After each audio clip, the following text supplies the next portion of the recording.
The body cam footage starts just as officers arrive to the scene, and immediately you can see that a snowball hits one of the police cruisers.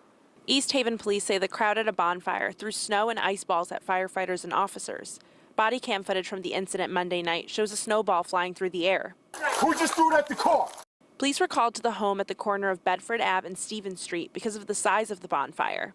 Have about a 7-foot fire going in their backyard right now. The family tells us they were mourning the loss of 31-year-old Glenn Degray Jr., who unexpectedly died that morning. He died today. He's my son. It was a big goofball, you know, he'll make you laugh. But police say that night things got out of hand. Police say an officer was also hit in the head with a backpack.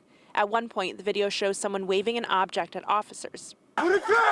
Police accuse 56-year-old Glenn Degray Sr. of threatening to start a riot if police didn't leave. He can be heard speaking to officers on the video. If you guys start something, I can make phone calls and have half town here. You want a riot? I've done it before. He was arrested and charged with inciting a riot and breach of peace. A second man, 33-year-old Michael Ciarleglio, was also arrested. Police say he approached officers from behind. Those moments also seen on the video. Whoa, back off.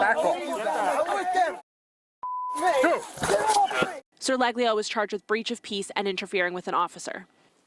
Both of the men arrested were released on bond, and they're set to appear in court in April. In East Haven, Gabby Molina, Fox 61 News.